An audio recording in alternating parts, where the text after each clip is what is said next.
Ladies and gentlemen, boys and girls, children of all ages, you know who it is. It's World of Wrestling here today to discuss about WWE Raw, April 1st, 2024.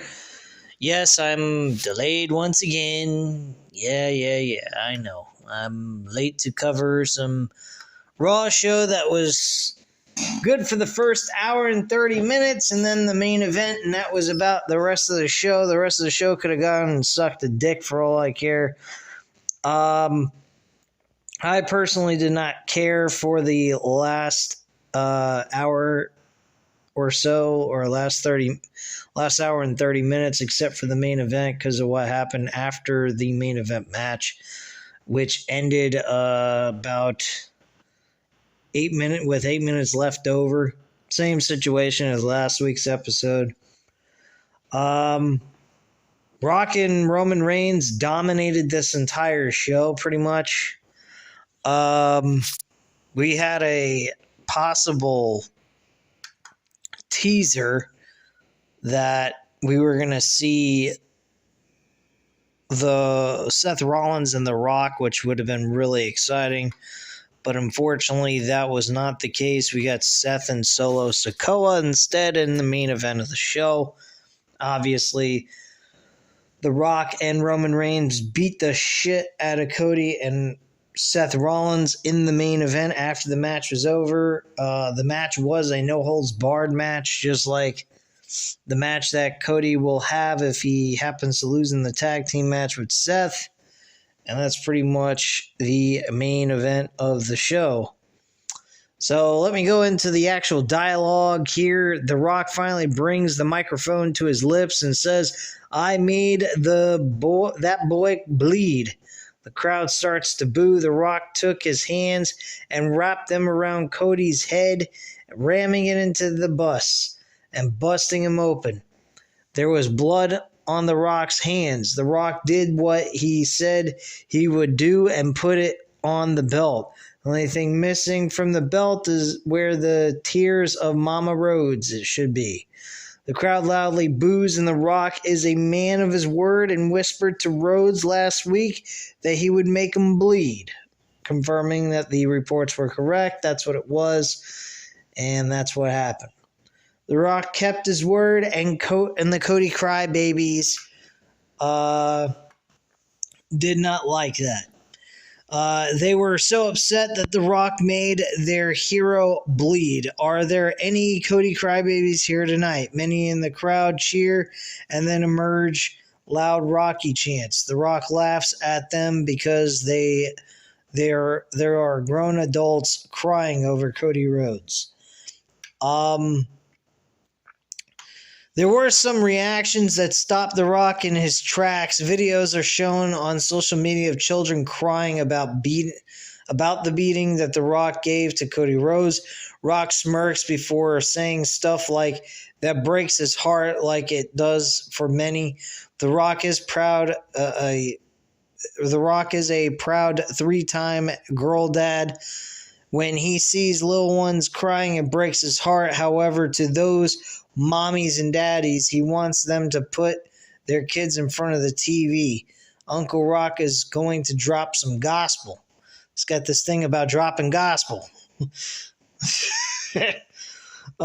There are moments in life when a man has to do what a man has to do. I don't know how that was necessary for him to make Cody Rhodes bleed to death outside of the fact that he made a promise that he would do that. So he wanted to be a man of his word, but he didn't have to go to those lengths to,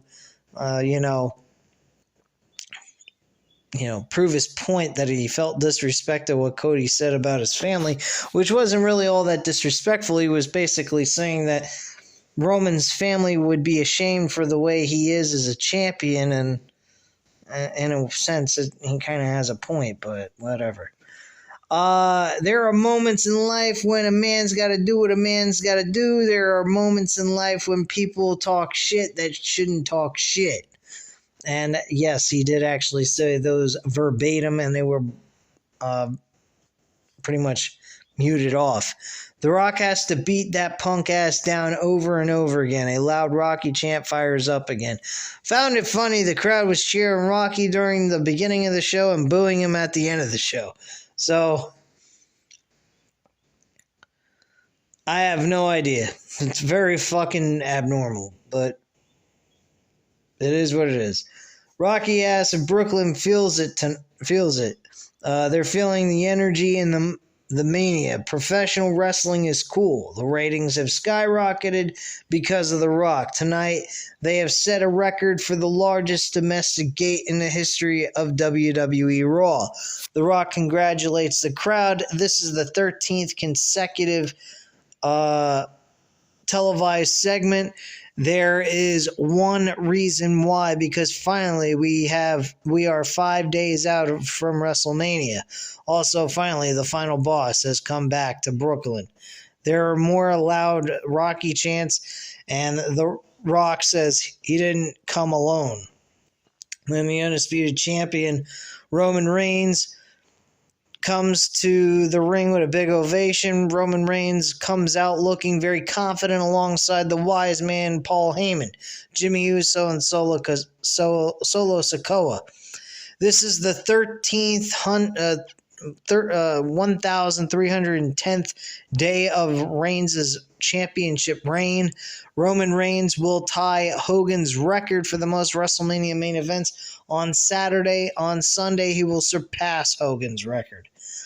So, I guess apparently they are giving you a hint that Roman Reigns is going to lose the championship since they're pointing out that he's surpassing Hulk Hogan's record for most main event WrestleManias. As a way of saying he did more than what Hulk Hogan did at that point. I think it's kind of silly because without night 1 and night 2, he wouldn't be able to surpass that at all. He'd be tying the record. And personally, as I stated many times before in the last few years, I don't consider night 1 as the main event.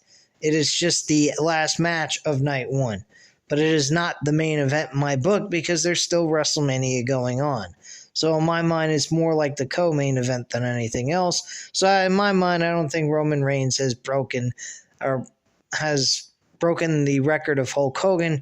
He has tied the record of Hulk Hogan, 8 main events of WrestleMania instead of 9.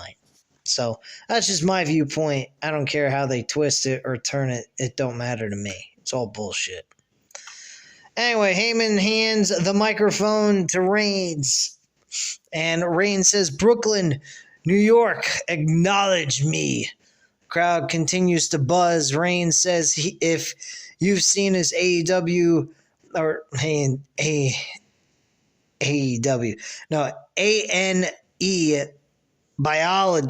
biograph, they already know this. However, on his hoodie, it says it all, family above all. Reigns is here to acknowledge his family. Yeet chants pick up, and Reigns looks confused. Reigns says no yeet. If they continue with that, he'll leave. More yeet chants pick up, and Reigns apologizes to The Rock for the idiots because they're distracting him. Reigns is trying to put his family over and tells the crowd to shut their mouths. Reigns wants to thank his cousin because this is going to be the easiest WrestleMania of his life. A tag team match to determine the stipulation for Sunday night, and they're going to smash those fools. Then it's Bloodline rules on Sunday, and they'll have their way with Cody. Reigns thanks The Rock, but acknowledges that he went above and beyond like he normally does. He made Rhodes bleed, and he whooped him. Reigns didn't need him to do it, but it felt good to see him just do it anyway.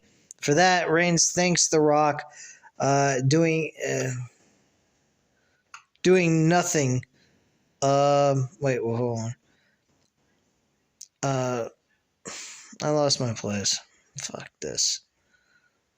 Didn't need him to do it, but it felt good to see him do it. For that, Reigns thanks The Rock again, and The Rock puts his family above all, as Reigns does. That's how you lead. Rhodes isn't fit to wear these shoes. He's a politician. Same shit. When they started making this thing cool again in 2020, he was somewhere else doing nothing, which is a crock of shit. He made AEW very important, and without him, they might have not been able to do jack shit, nothing. Rhodes thought he wanted to be involved in what the tribal chief was doing. They let him play around, but he can't take him off the mountaintop. This is their mountain, and on Sunday it won't be more crystal clear. Burn it down with Seth Rollins coming out. Comes out through the crowd like he did with the Bloodline, or with the fucking Shield. And at this point, he pretty much goes ahead and he says he's tired of the bullshit talking, and he wants to go ahead and go one-on-one with good old DJ. If he has the balls to do so. So his attitude at this point is he wants to just fight. Fuck WrestleMania. Fuck waiting. Let's get it on. Let's get physical tonight. Why wait until WrestleMania? Something we used to see back in the day, but these days things have not been like that until recently. Just now with this episode, I was very impressed with that. I like the way Seth Rollins is coming across. He's not coming across so, like, doing that woke gimmick anymore. He's kind of doing a mixture of both. He's kind of doing a mixture of woke plus this tough guy Seth Rollins mentality, which I appreciate and like a lot more than this woke crap that he keeps playing within his gimmick. I mean, it is colorful clothing. It's very flamboyant and different and pretty awkward and weird. But it does leave to question. The Rock is basically Andrew Tate of pro wrestling. If you don't know who Andrew Tate is, go research it on YouTube. You'll see what he's about. He's more of a masculine guy. He's tough, take no prisoners type of mentality. He's a multi-million-dollar businessman. He has all kinds of wealthy vehicles. He's well known for his entrepreneurs. He's a former kickboxer, things of that sort. And The Rock kind of portrays that kind of gimmick in his character now. He's like a boss. He's the final boss. The last guy you're going to get through to be able to become the champ. And I think it's a very cool gimmick. I'm loving the shit out of it. It's bringing out a new wrinkle in The Rock's character and who he is. So one thing led to another. He challenged The Rock, and then he challenged Roman Reigns if The Rock didn't have the balls. And then Solo Sikoa stepped in and said, no, I'm actually going to be the guy challenging you for the one-on-one tonight. It's not going to be Roman or The Rock. And Rollins says that Sikoa has the biggest bag, the biggest balls in the Bloodline, and accepts the challenge. And The Rock says it will be a Bloodline rules match. So it became a no-holds-barred match, anything goes type of deal. The main event was enjoyable for what it was, being that it was a hardcore match. It better be fucking enjoyable. I mean, you can do pretty much anything you want. So, I mean, if you're not doing anything with it, then you wasted an opportunity. Anyway, we get a video from earlier today. The Women's World Champion Rhea Ripley and Becky Lynch got into a confrontation on the MMA Hour with Ariel Helwani. I thought that was kind of cool, but it was a little rehearsed. But it was out of the element of the normal WWE type of stuff that we generally see. So it kind of felt like something WCW did back in the day with Diamond Dallas Page, Jay Leno, Hulk Hogan, and Eric Bischoff. I thought that was pretty cool. What they did here, even though it was very scripted and I mean, it basically Becky Lynch kind of stalked Rhea Ripley and followed her there, and Becky beat the shit out of Rhea Ripley as well as Rhea Ripley to Becky Lynch. So Kathy Kelly interviewed her backstage. She asked her about what happened earlier today. Lynch says she's here to finish what she started. She will be in the ring later tonight if Ripley wants to answer the call. And that was just turned out to be a simple brawl, which I was okay with. I thought that was fine. And nothing too spectacular occurred.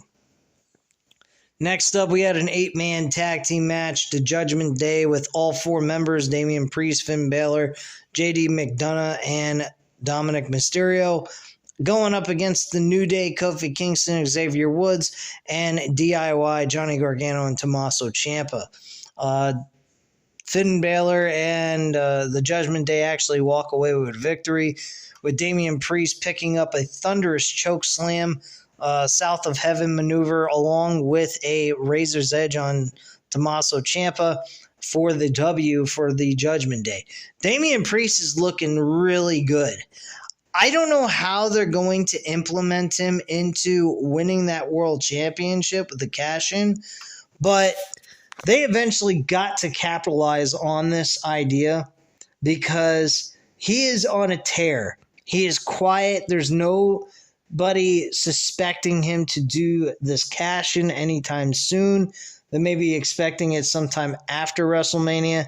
The biggest fuck you would be Cody Rhodes finishing the story, winning the title, but then ultimately losing right after winning the belt the same night with Damian Priest cashing in on Cody Rhodes. That would be a huge, huge upset. You would have major heat on Damian Priest if they were to do that. Have Cody go through all of this shit, wins the championship, and then loses it in less than a minute. That would be insane. After all of the shit that he's gone through, he's going to lose it to Damian Priest after he won the fucking title. They need to capitalize on something with Damian Priest. He is a guy that's never tasted the world championship in his hands before. He has not done shit. He's been on a tear. He's been winning. Him and Finn Balor as a tag team are good. But as tag team champions go, they are becoming kind of stale in my opinion. I don't have anything against them retaining the tag team titles, to be quite frank with you, if that's the direction they want to go. But eventually, Damian Priest and Finn Balor have to lose those tag team titles. I personally feel that Damian Priest winning the World Heavyweight Championship, whether it's the world title on Raw or the WWE Championship, is fine with me. But my idea sounds pretty crazy and off the walls, but at the same time, do we really want to see Cody lose the title in less than 5 minutes to a Damian Priest who's fresh after just having one match? Now, granted, he probably will be banged up from this ladder match, so who knows. But point being is, do we really want to see that happen? More than likely not, but what we don't want to see is something that would be positive for Damian Priest's heel run. So, pick your poison, I guess you could say. But I wouldn't have anything against this idea. As crazy as that might sound, but that's just me. But anyway, guys, let's move forward with this. So Solo Sikoa is looking focused backstage. Universal Champion Roman Reigns, The Rock, Paul Heyman, and Solo Sikoa is ready. Reigns says he's going to get out of here and write the speech. The Rock confirms it was for Paul Heyman, and Reigns and The Rock shake hands. Heyman confirms for everyone that Reigns will be inducting him into the WWE Hall of Fame on Friday. Heyman kisses The Rock's hand and walks off. Very unusual. The Rock and Paul Heyman do not have a good track record with each other. Most of the time, Paul Heyman was fucking The Rock over at the championships. So, I mean, if you look back in the Ruthless Aggression era, that's generally what you got. Anyway, moving forward here. Sami Zayn shown working out with Chad Gable at the WWE Performance Center earlier this morning. Loved this video. It was very much like a Rocky Balboa, I think more like Rocky 3 type of shit. And Chad Gable really pushed him hard in this video. I loved it. I thought it was outstanding. And I am totally fine with Sami Zayn beating Gunther for this IC championship. I don't know why everybody wants to see Gunther retain this title, but honestly, I think Gunther needs to have a guy that is got the better of him. Like he may be an underdog, but he always seems to beat him. There's always a team that has an underdog team that can't ever seem to get past mentally, and they always seem to lose to them. I think that's the kind of mindset they need to have with Sami Zayn and Gunther's rivalry, and have Gunther lose to Sami Zayn the second year prior for the World Championship, because that is the main. That would be a very unique thing to do. It's very sports-like mentality, and I think that this video package was very good. And honestly, at this point, you can't go through this entire video package and then say, oh, we're just going to have Gunther win anyway. What's the fucking point? It's absolutely ridiculous. Now, I could understand other people's point of view of why not make Sami Zayn lose and then have Sami Zayn chase after the world title and Gunther's world champion, then make Sami Zayn win the Rumble next year and then win the world championship from Gunther. I get that point of view, and that makes sense. But somebody's got to beat Gunther for the IC championship. That's just my whole viewpoint on this. So I don't know. I really don't. I don't know what would be the right move, but I'm honestly looking forward to the match. I really don't care about the outcome either way. I'm okay with it. I lean more towards Sami Zayn than Gunther retaining the title, but I get everybody's point of view on the whole idea of having Sami Zayn having an issue beating Gunther for the IC or the World Championship since he couldn't beat him for the IC title this year. So I do get the point of where they're going with it. Judgment Day Clubhouse Women's World Champion Rhea Ripley is thrilled with her stable's performance moments ago against the New Day and DIY. Santos Escobar, Humberto Angel, and Electric Lopez of the Legado del Fantasma walk in, and Priest takes Mysterio aside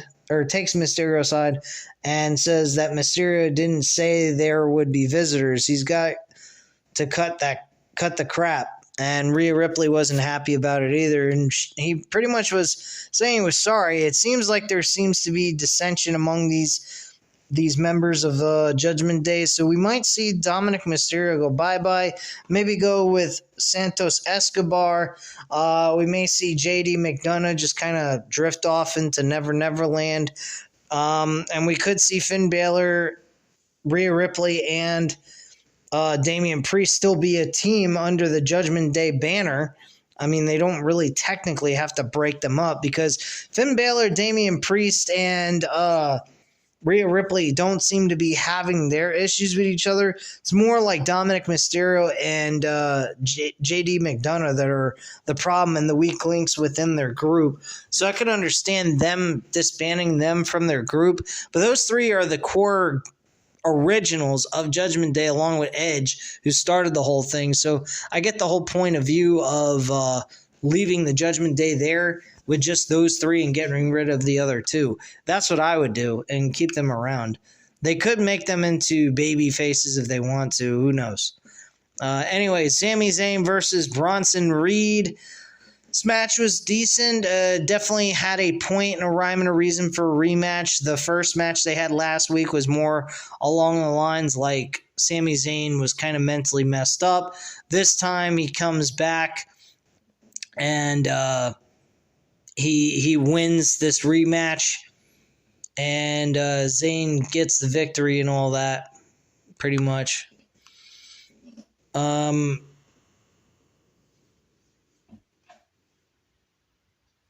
But the match didn't really end with him winning. It was more along the lines like Chad Gable was dragged out by Gunther out on the stage, and Gunther goes back as Zayn runs over to check on Gable, and Gunther returns to kick Zayn in the face. Gunther throws Zayn into the wall of the stage and chops away at Zayn. Gunther punches away at him and talks some trash before big booting him down.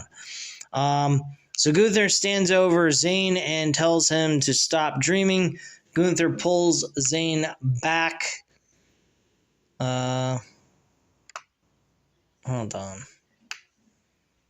Pulls Zayn back up and takes him down with two big chops. Gunther holds the title up and puts the foot on the fallen Zayn. And that's pretty much what occurred there.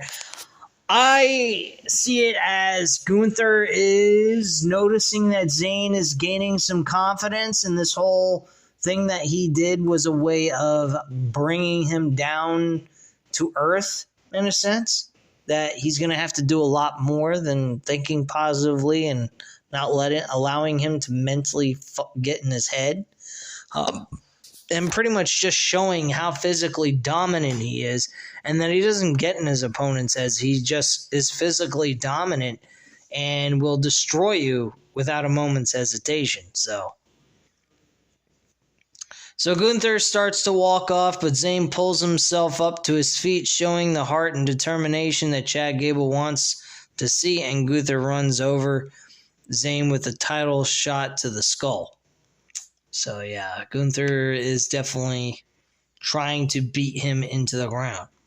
Jey Uso's walking backstage when he runs into Lil Wayne. Surprisingly, conveniently, Lil Wayne, for whatever reason, sitting in the back on some production crates in this scene at a fucking clear nowhere. Like, why would you even see Lil Wayne sitting in the backstage area on production crates? To me, that makes absolutely no sense. It just seems so, straightforward to your face that Lil Wayne has something to do with Philadelphia at WrestleMania. That's all this was.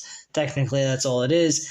He's going to release his newest single. Oh, great. Who cares? Lil Wayne is fucking outdated beyond belief. His good days are behind him.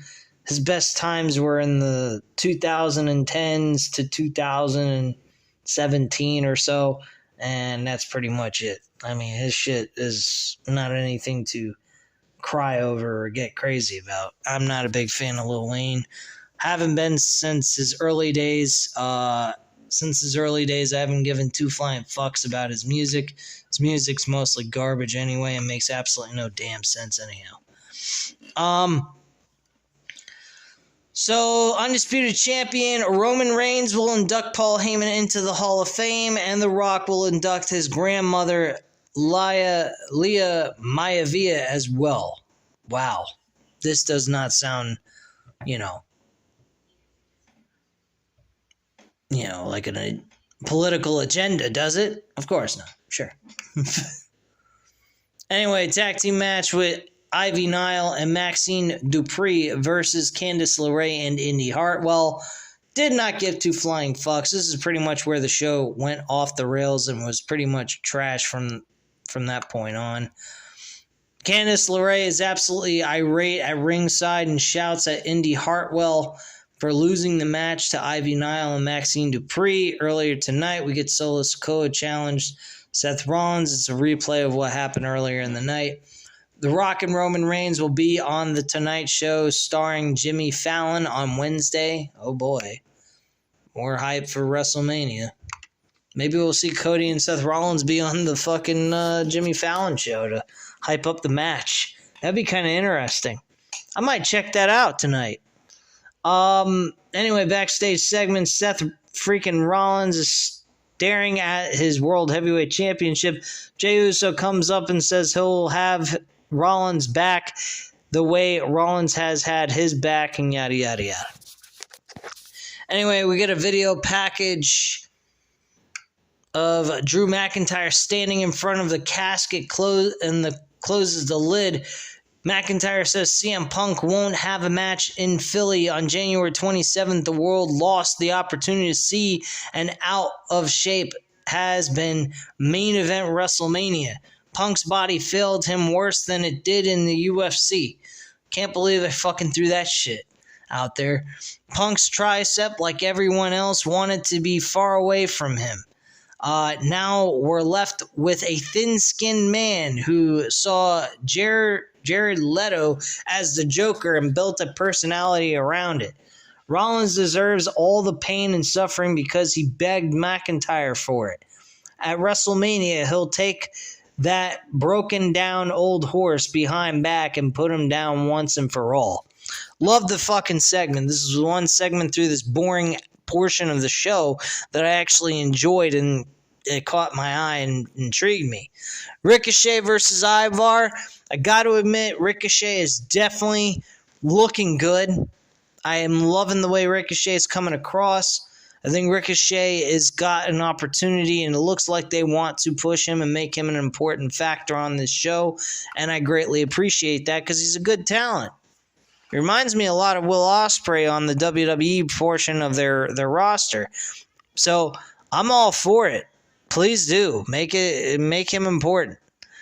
Judgment Day Clubhouse. Legado del Fantasma is still in the clubhouse. Damian Priest is not happy with the result of Ricochet's match and asks Dominic Mysterio why he still hasn't been handled. Mysterio says he has just the guy. Andrade walks in, and Mysterio offers to make him a full member of the Judgment Day if he takes care of Ricochet. The rest of Judgment Day are shocked by Mysterio's attitude of just allowing anyone to join the group without, talking it over first. Ripley walks off and says she heard Becky Lynch is heading to the ring. So they go to the ring. Becky Lynch heads to the ring. The man has come around to Brooklyn and is looking for a fight, yada, yada, yada. This led from one thing to the next. Rhea Ripley and her have a battle outside. They have security guards going ahead and just separating them, and Rhea Ripley and Becky Lynch beat the shit out of all of them. And they are unable to keep them separated for most of the time being throughout that segment. But, it was a pretty fun segment for what it was.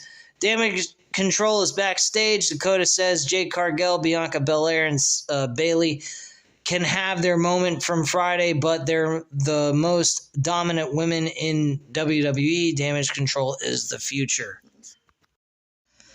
Next up, they make an announcement that WWE Clash at the Castle returns in June. The city will be announced tomorrow, which I don't know what the city was because I haven't looked it up yet, and who cares. Backstage segment, Rhea Ripley and Becky Lynch are still brawling backstage. Security pulls them away. Raw GM Adam Pearce is irate over this. We got a 6-woman tag team matchup with the Kabuki Warriors and Dakota Kai going up against against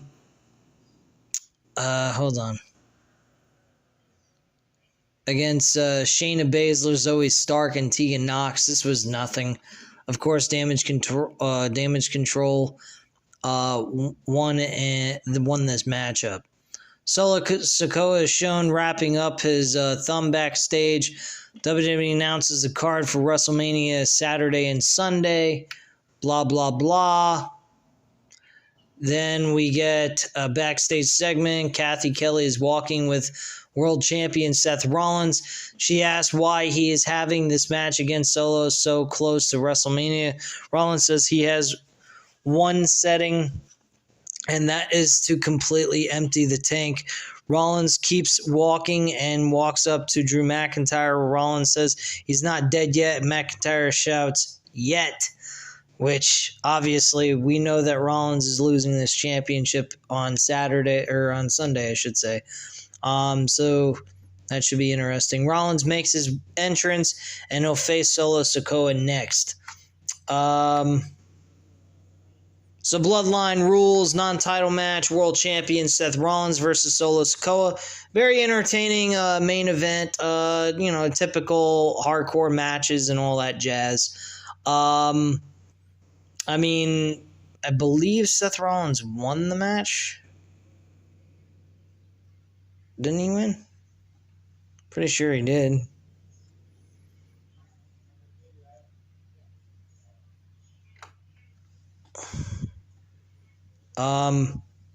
Anyway.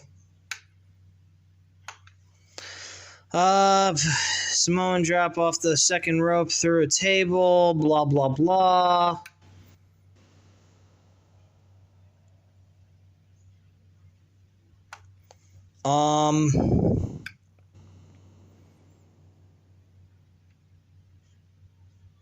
But yeah, anyway, the match really just kind of turns into one big giant brawl at the end.